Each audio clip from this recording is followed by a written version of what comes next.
Channel को subscribe कीजिए और हमारी लेटेस्ट वीडियोस की नोटिफिकेशन के लिए बेल आइकन दबाना मत भूलना।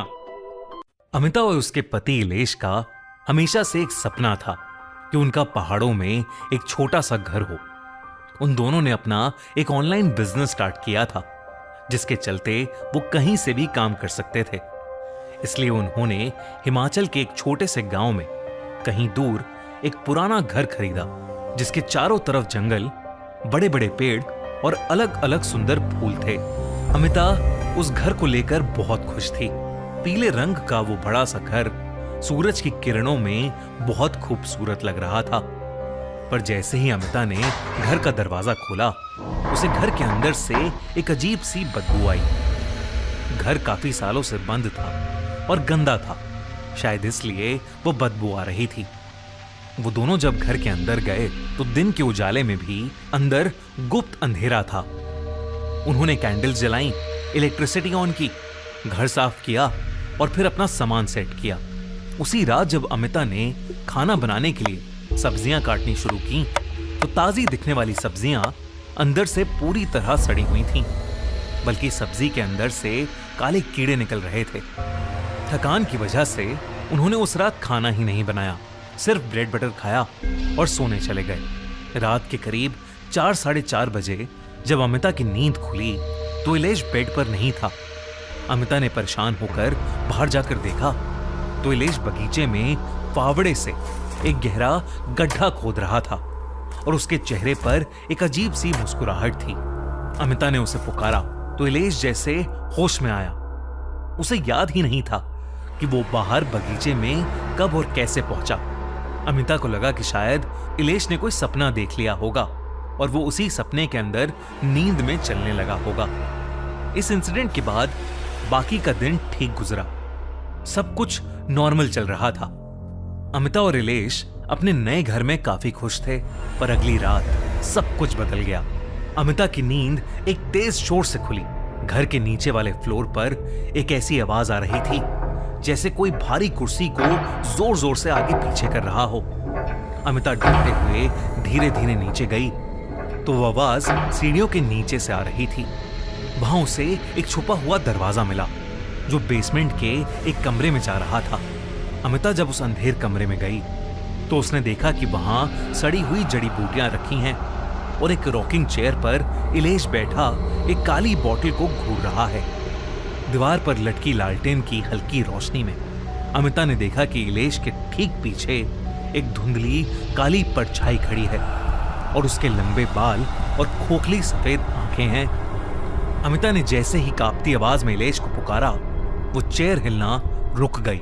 इलेश का सर एक भयानक आवाज के साथ मुड़ा, उसकी आंखों की पुतलियां गायब थीं और वो गुस्से से अमिता को देखने लगा।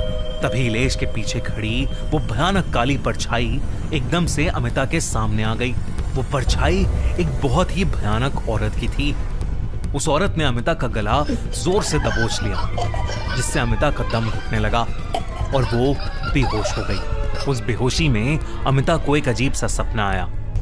उसने सपने में देखा कि वो रात के भयानक अंधेरे में बगीचे की उसी जगह पर खड़ी है जहां इलेश खुदाई कर रहा था और वो खुद अपने हाथों से पागलों की तरह जमीन खोदती जा रही है। सपने में उसके नाखून टूट रहे थे और उंगलियों से खून बह रहा था। पर अगली सुबह जब अमिता की आंख खुली तो वो अपने बिस्तर पर थी। उसे लगा कि जो कुछ भी उसने महसूस किया वो सब सिर्फ एक बुरा सपना था। पर जैसे ही उसने अपने हाथ देखे, उसकी चीख निकल गई। उसके हाथ सच में मिट्टी और सूखे हुए लाल खून से सने हुए थे। बाहर इलेश उस गड्ढे को भर रहा था और जमीन पर गिरकर जोर जोर से रो रहा था। पर अमिता के पुकारने पर वो एकदम से चुप हो गया, जैसे कुछ देर पहले कुछ हुआ ही ना हो।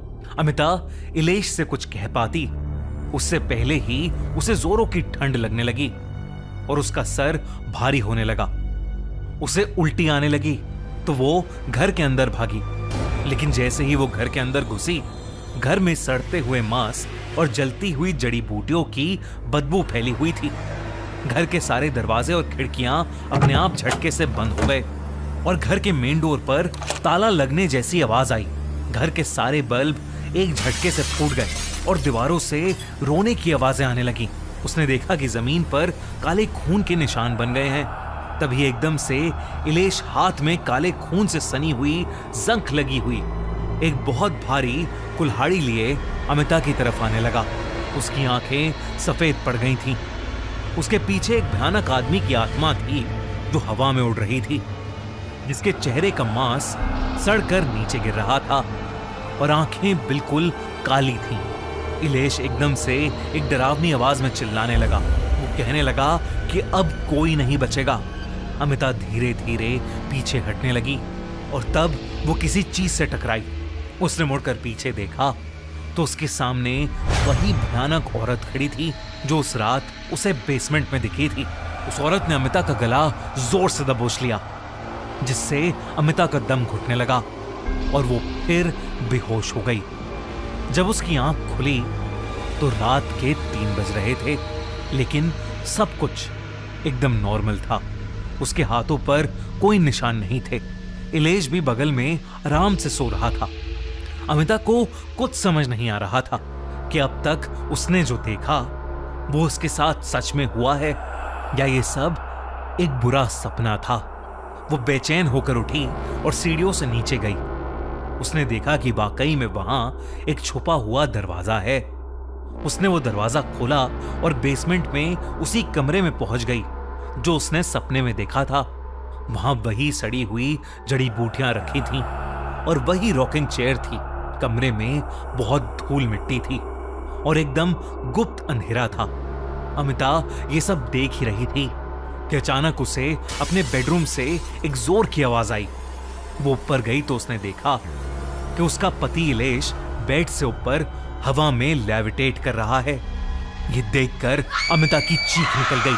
उसने इलेश का नाम जोर से पुकारा तो इलेश छटपटाने लगा, जैसे वो जंजीर में बंधा हो और अपने आप को छुड़ाने की कोशिश कर रहा हो।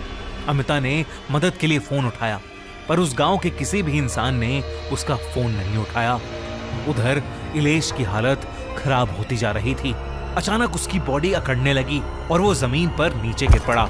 अमिता जैसे ही उसके पास उसे देखने गई, वो घबरा कर चिल्ला उठी, क्योंकि इलेश की जगह वहां वही भयानक औरत लेटी थी जिसे अमिता अपने सपनों में देख रही थी। इस बार वो बहुत खूंखार लग रही थी। उसने एक बार फिर अमिता का गला दबोचा, जिससे अमिता का दम घुटने लगा और उसकी सांसें रुक गई। उस दिन की सुबह इलेश के लिए बिल्कुल अलग थी। जब इलेश सोकर उठा तो अमिता आराम से बेड पर सो रही थी। कुछ घंटे गुजरे, लेकिन अमिता अभी तक नहीं उठी थी। वो बस सोई जा रही थी। अब इलेश ने अमिता के चेहरे पर पानी डाला, लेकिन वो फिर भी नहीं उठी। अचानक अमिता को फिट्स का अटैक आ गया, यानी मिर्गी के दौरे पड़ने लगे। इलेश ने जल्दी से अमिता को कार में बिठाया और पास की क्लिनिक में ले गया। डॉक्टर ने चेक किया तो अमिता की रिपोर्ट्स एकदम नॉर्मल थी। बस उसकी दिल की धड़कन, उसकी हार्ट बीट्स बहुत तेज थी, लेकिन अमिता अब भी आंखें खोल ही नहीं रही थी, ना कुछ बोल रही थी। इलेश फाइनली जब उसे एक बड़े हॉस्पिटल में लेकर गया तो उसे पता चला कि अमिता कोमा में चली गई है। इलेश को कुछ समझ नहीं आ रहा था कि अचानक एक दिन में ये सब कैसे हो गया। हॉस्पिटल में एडमिट करवाकर जब वो हिमाचल के गांव में अपने घर वापस गया तो उसके घर के बाहर एक बूढ़ा सा आदमी बैठा था। उसने इलेश को एक ऐसा राज बताया जिसे सुनकर इलेश के होश उड़ गए। उसने कहा कि ये घर शापित है और यहाँ एक ऐसी पिशाचनी रहती है जो लोगों को उन्हीं के सपनों में फंसाकर उनकी जिंदगी चुरा लेती है, और इस घर के अंदर कई लोगों की लाशें दफन हैं। इसलिए इलेश को वो घर जल्द से जल्द खाली कर देना चाहिए। ये कहते ही वो बूढ़ा आदमी वहां से उठा और जंगल के रास्ते चलने लगा। इलेश ने उसे आवाज लगाई, लेकिन वो आदमी चलते चलते हवा में कहीं गायब हो गया। इलेश ये देखकर हैरान रह गया था।